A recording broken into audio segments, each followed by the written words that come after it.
கொஞ்சம் கூட சத்தமே இல்லாம வெளியாகி மரண ஹிட்டான நம்ம தமிழ் படங்கள் என்னலாம் தெரியுமா? லிஸ்ட்ல நம்ம ஃபர்ஸ்ட் பார்க்க போறது சேது. டைரக்டர் பாலாவால விக்ரமுக்கு மிகப்பெரிய பிரேக் கிடைச்ச படம் தான் இந்த சேது. இன்னைக்கு இருக்கக்கூடிய ஜெனரேஷனுக்கு கூட இந்த படம் ரொம்ப ரொம்ப பிடிக்கும். ஆனா சேது படம் ரிலீஸ் ஆகுறதுக்கு முன்னாடி வரைக்கும் விக்ரம் நம்ம தமிழ் சினிமாவுல ஒரு தோல்வி நடிகர் தான். அவரை வச்சு படம் இறக்குறதுக்கோ எடுக்கிறதுக்கோ யாருமே ரெடியா இல்ல. அந்த டைம்ல பாலா தான் விக்ரம நம்பி சேது படத்தை எடுத்தாரு. அதனாலேயே இந்த படத்துக்கு எந்த ஒரு எதிர்பார்ப்புமே இல்ல. ஆனா படம் ரிலீஸ் ஆனதுக்கு அப்புறமா மொத்த ரிசல்ட்டும் எல்லாரையும் வாய பழக்க வச்சிருச்சு அப்படின்னு சொல்லலாம். ஒட்டுமொத்த ஆடியன்ஸும் தியேட்டர்ல குவிஞ்சிட்டாங்க. இந்த படம் பாக்ஸ் ஆபீஸ்ல ஒரு நல்ல கலெக்ஷன் பண்ணிச்சு. விக்ரமே அவரோட கெரியர்ல இப்படி ஒரு படம் கலெக்ஷன் பண்ணணும்னு நம்பியிருக்க மாட்டாரு. அப்படி ஒரு படமா சேது விக்ரம்க்கு அமைஞ்சிச்சு. லிஸ்ட்ல நம்ம அடுத்து பார்க்க போறது அறிந்தும் அறியாமலும். கொஞ்சம் பிரபலமான ஆர்யா, கொஞ்சம் கூட பிரபலமே இல்லாத ஒரு தெலுங்கு நடிகர். இவங்க ரெண்டு பேரும் சேர்ந்து ஒரு கேங்ஸ்டர் படம் பண்றாங்க. அப்ப படத்துக்கு எப்படி எதிர்பார்ப்பு இருக்கும்? யாருமே இந்த படத்தை ஆரம்பத்துல கண்டுக்கவே இல்ல. இதுல முக்கியமா சொல்லணும் அப்படின்னா விஷ்ணுவர்தன் ஒரு டைரக்டர் அப்படின்னு யாருமே ஏத்துக்கல.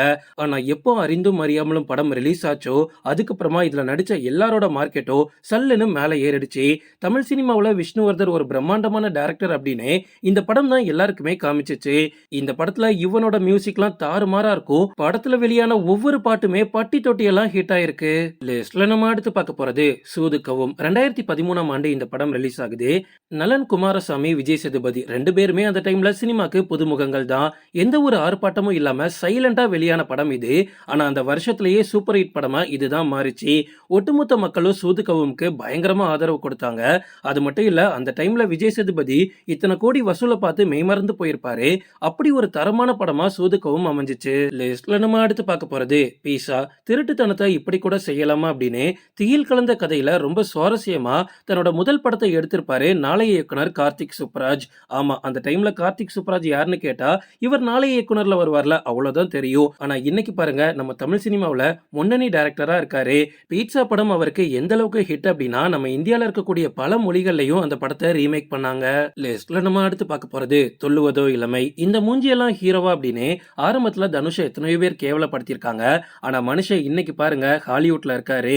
தனுஷும் சரி செல்வராகவனும் சரி அவங்களோட விடாமுயற்சி தான் அவங்களோட இந்த நிலைமைக்கு காரணம். உலகம் என்ன வேணாலும் சொல்லிட்டு போட்டோம், ஆனா நம்மளோட தம்பியை ஹீரோவா மாத்தியே ஆகணும் அப்படின்னு செல்வராகவன் பயங்கரமா உழைச்சி ஒரு தரமான படத்தை வெளியிட்டாரு. அதுதான் இந்த துள்ளுவதோ இளமை.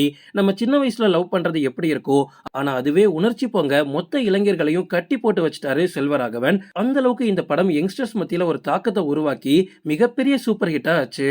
லிஸ்ட்ல நம்ம அடுத்து பார்க்க போறது சித்திரம் பேசுதடி. நரேன் அப்படின்ற ஒரு நடிகரை தமிழ் சினிமாவுல ஃபேமஸ் ஆக்குனதே மிஷ்கினோட இந்த சித்திரம் பேசுதடி படம் தான்.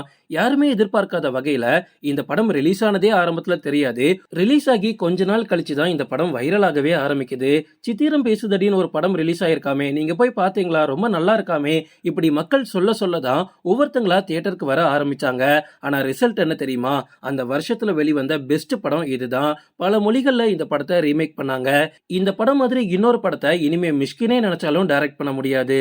லிஸ்ட்ல நம்ம அடுத்து பார்க்க போறது சதுரங்க வேட்டை. ஒரு டைரக்டரோட முதல் படமே பிளாக் பஸ்டர் ஆகிறதுக்குலாம் ரொம்ப கொடுத்து வச்சிருக்கணும். அது ஹச் வினோத்க்கு நடந்துச்சு.